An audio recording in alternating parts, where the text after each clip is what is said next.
There are 1,000,000 ways to die. We just wanna talk about it. Codeheads.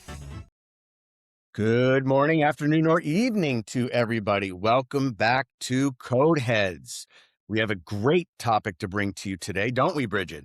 We do, and I'm here. Usually I do the welcome, but we switched it up Yeah, today. so I'm a little nervous, everyone, so bear with me. I don't usually start the pod, but we're all about mixing things up here on Codeheads, and that's what keeps bringing you back, I believe. Yep. So we want to talk to you about today are NDEs. What the hell is an NDE? Well, Okay, a minute. it stands for what, Bridget? Near-death experiences. Yes. All right. So we're getting into one of the most, in my mind, fascinating and at the same time polarizing frontier of resuscitation science, right? We've talked to you about everything from ECMO and the Lucas device and all these, scientific, interventions that we apply during resuscitation, which has been great. But this is sort of a more nebulous topic that's gaining Mhm. more traction and awareness as it should. So it's like, what happens to consciousness when the heart stops? What is occurring during or peri-arrest or even after arrest? So with NDEs, subjective events that occur when someone is at the threshold of death, like peri, or clinically dead. All right. We've had some of the classic elements that people have reported. Oh, they've seen a white light, perhaps. So a visionary element to it. Or they've actually elevated, right? Above themselves, Or dead watching the body. code. I mean, can you imagine how surreal that would be? Yeah. And there's been reports, multiple of people hearing the physician or the paramedic, if it's pre-hospital, saying time of death. And you're like, what the hell? So you're witnessing this. I mean, or at least that's what your brain is portraying. Yeah. So what to me makes cardiac arrest like, the most clinically compelling setting for studying NDEs is that it's a discrete, documented event. We know exactly when the heart stopped. We do know that. And we have that monitoring data throughout. So, in other words, we can maybe begin to time when these NDE experiences are occurring. And we have significant studies to back this up, or at least not debunk, but we're going to go over both sides of it. Yep. And one of them, I'll start, and then Bridget has a very interesting one called Neptune. So stand by. Yeah. So there was this study in 2023. I won't bore you with all the details. It's called the Aware 2 study. All right. It was done at NYU Langone and published in Resuscitation. And what was his name? Parnia. He described these experiences as providing a glimpse. I really like the way he phrased this, a glimpse into a real yet little understood dimension of human consciousness that becomes uncovered with death. So what is that? A new window, insight becomes available after we're dead. Which is wild. Right? So that's a superficial take from that study. Bridget, would you get into some of the ones you found that really provided some fascinating information? Yeah, well, because it is pretty mind-boggling, right? I mean, there are definitely people that are going to listen to this and listen to us, or like when they hear people talk about near-death experiences, they're like, "Oh, psh, it's malarkey. They're just making it up. They're just, they're crazy." Quack. And as like, yeah, as we've brought this up numerous times. There's a lot of people that have been throughout history have been said that they're whacked or wacky or something's wrong with them, and turns out they were right. Yeah. Um, Da Vinci being one of them, um, who I'm still obsessed with. But yeah, there have been a couple of interesting studies that I actually ran into, and I want to talk about one of them. They looked at the difference, and it was from 2024, and they looked at case studies of people who have reported having a near-death experience versus um, people who have taken psychedelics. So whether it's mushrooms or acid, but gone on some sort of psychedelic trip, because they wanted to kind of figure out um, really what was going on. and what they experienced. So they kind of reported, and they took down a lot of information. It was very subjective, obviously, but they took a lot of information from both these patients, and what they kind of figured out, and what their conclusion was, and obviously not highly scientific, but is that near death experiences and the use of psychedelics, for certain people. I'm not telling anyone to go out and take psychedelics. So um, you do you. But that state of near death experience, but also psychedelics, lead to this really kind of similar blissful mental state. Um, Except for those who absolutely tweak out on psychedelics. But despite despite different triggers, so one is a trigger of like some sort of life-threatening illness or crisis, or death itself, right? Versus inducing this state with a drug. Um, it creates these feelings of like unity and bliss and calmness and insight. Um, and there's a suggestion through this study that there's this universal brain circuitry, that the brains kind of rewire in the same way. These patients that were on psychedelic trips and patients that experienced NDEs. So they had kind of reported similar experiences and feelings, except the difference was that, um, with the psychedelics, it was usually these visual experiences, right? They were on like, a vision quest. Whereas with the NDEs, they felt like they were having out of body experiences. So you don't necessarily have that from a trip. People might say that, but they don't necessarily have out of body experiences. They're not seeing themselves from, Yes. 10,000 feet. Like Mike was saying, like they're not reporting like, oh, I saw myself. I was lying on a couch or, petting my dog. Versus there have been reports with near death experiences that people can tell they see themselves coding, they hear time of death. Like, and they're right. When they tell their providers, and then, things have been coincided that like, yeah, we did say time of death at 10:36 AM. A unique separation of the self. Yeah. Yeah, really, like, so it's interesting because the near death experience does have they also found it has like a more of a realness factor, like it has a long lasting impact, and it lives within a person that obviously it's a traumatic experience, but you know, versus deciding to take some drugs. But it really lives, and it defines people. It becomes like a real thing and a part of them. Um, but there's this theory, which was a different study, utilizing something called the Neptune model, and it's not validated. Again, it's a theory that is being looked at and worked on, and it's just from 2025. It just kind of started evolving. Um, but the Neptune model is this theory that near death experiences are almost like an evolved state of Yeah. survival response Yes. created by your brain. Yeah. So there's like these coordinated neuro and neurochemical changes that are triggered within your head. And because of this extreme stress, the hypoxia, the trauma, whatever's going on, and it produces this protective, conscious altering state.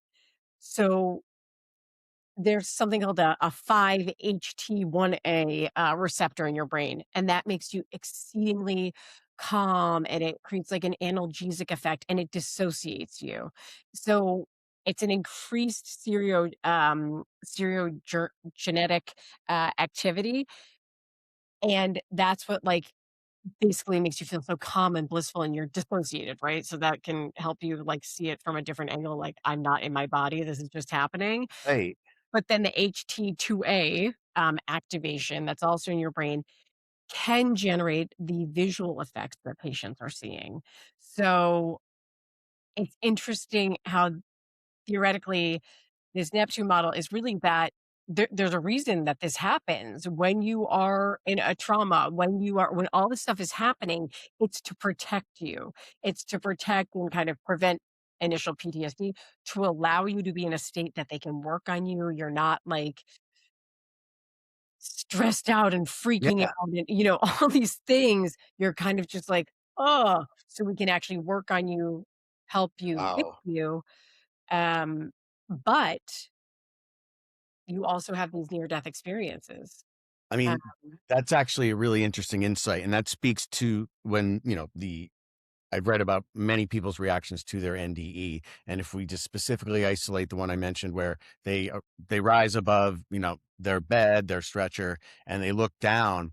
Now, when they have discussed that, I probably read about 20 to 25 people. None of them exhibited any anxiety as they relayed that event, where obviously if that occurred, you think that would be tremendous stress, anxiety, absolutely overwhelming, incomprehensible. yeah. But that's why that study's kind of interesting if it's mentioned as a neuroprotector, so that, it's like, we're going to help manage this situation for you. Like we're going to help facilitate this outrageous experience, That you're and going through. maybe, make it more, a little more palatable for you. And then, But and that's why but it also is, like, why they don't have, like, the same level of pain, right.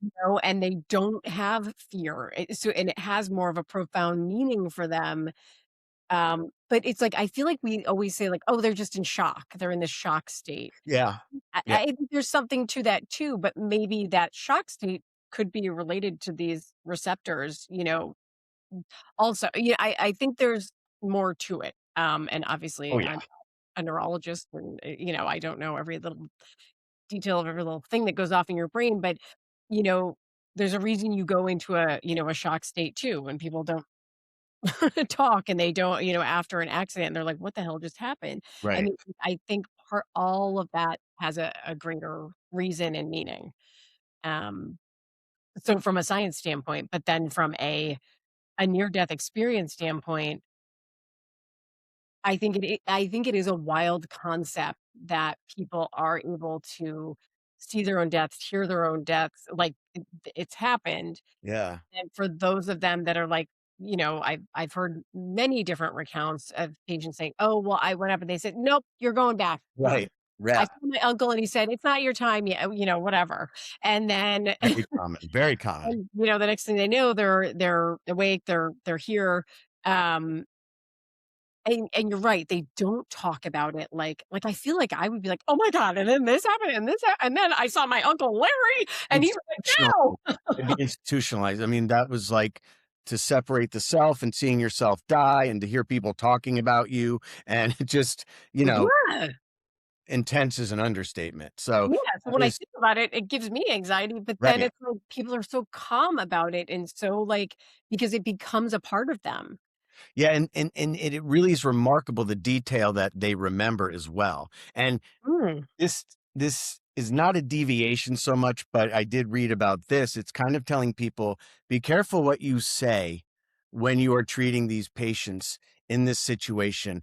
Not, oh, they might hear you, which is totally possible if they are yep, witnessing this event, but it's also a matter of respect. yep, Um, I could safely say when we've worked long codes and, things can, we could say things that aren't entirely appropriate. It's not because we're being disrespectful. It's sort of a way of managing the stress, a correct. gallows humor. But it, it, this really affected me when I read this, and I've been looking at it for years. But the fact that we are still dealing with a person that is still with us, perhaps, even though that monitor reads, VFib and like Dead. give them 10 shocks, or even if it's a systole, it doesn't really matter because we just say, oh, they can't hear us anymore. They're not part of the world anymore. There's that kind of attitude. And this really is an interesting development. Because that could change sort of how we communicate and even and even dictate how we manage the report to the hospital or anything like that, anything where we're going to communicate or collaborate, because I just don't think that's how we've thought in the past. I have not thought like they're still here. They're gone. As far as I'm concerned, they're gone until pulses are restored, period. Right. And this From a very scientific standpoint, right, correct. We're pulse like, is gone. yeah. Bye. And actually, it's funny because I had been thinking about this. I knew we were gonna be talking about this today. But I was teaching a class the other night and we went through a scenario and, this doctor was like, well, they can't get any deader. So, and I Half was like, the time. well, I mean, physically, yeah, they can't get deader, but like, we're going but we can bring them back too. So, yeah, like, and I was like, "So, let's maybe not say things like that." And that was part of the debrief was like, "All right, well, let's not say things like, well, let's give them this," I was like, "I know we're in a training and we're in a simulated experience and, but let's just remember that we need to practice like we preach. So we're not going to say things like that, right?" They were like, "No, I would never say that." And I was like, "Well, I think you need to switch your mindset on that too, because just because, just because we see that on the monitor, their Yes. heart is not working and that, we don't feel a pulse and whatever, that doesn't actually mean they're dead because we're doing everything to actually keep them alive. And we're aliving them right now. Like by all of our interventions, Yeah. we're keeping it going, We're aliving them. Absolutely. I like that. you know? It's also just and I think of this sometimes when we get ROSC, right? Now we're into the neuroprognostication phase. And what does happen is people will look at the numbers right away, and that could Mhm. kind of have an effect on them about what they think the viability of this patient is without letting it play out a bit. Right. Yeah. Right now, it can be dismissed. He's a goner. We'll go through the motions, maybe, but this is that. And that's really not fair. And it does tie into this a bit saying we, you know, they still might be here a bit, and I'm getting into the a different, like, I mean, getting into the ether now, but they might still be here a bit. Let's give everything a chance, not just our interventions, but maybe give them a chance, give them a opportunity. Do I sound like a kook? No, I don't think no, but it's it is I feel like it is something that sometimes we would talk like, if we talk about this in the hospital, I mean, it's definitely something that, like, if I know that you're of the same mindset, I'm gonna talk to you about it, but I wouldn't sit in front of the resuscitation Right, committee. it's like, "Well, let's talk about how we should communicate because of near-death yeah, experiences." They'd be like, yeah, and you know, that's what's "Well, good there's to know too. research," and it's like, "Oh, there's limited." It could have, before, I mean, it might have been dismissed as these are just what the patients are saying, whatever. But Yeah, now you have reputable practitioners, leaders in their field yeah, talking about this, bringing awareness to it. So that to me says a lot, because a lot of people associate a scientist or a physician, as with a very black and white perspective, very skeptical. Science is the only answer. But when we start to hear it from them, it really gives this um, more credence. yeah, and they're looking into it, like, they're like, this whole Neptune thing just came up, like, a year ago, so Yep. they're just starting They're to look at it. initiating it. Yeah, Initiating it. yeah, they're trying to validate it and, you know, I mean, which is gonna be hard to do because you don't know which patient is Oh, going to have a near-death experience, I mean, wouldn't that it's be amazing if very hard to remember do. that movie Flatliners, actually? Oh, that They was cool. Kiefer yeah. Sutherland, Julia Roberts, all of them. Yeah, that was a really old movie, but I Oh, just thought of it. But kind of similar situation. They would bring themselves to death and then bring themselves back. yeah. Um, I guess they didn't even know.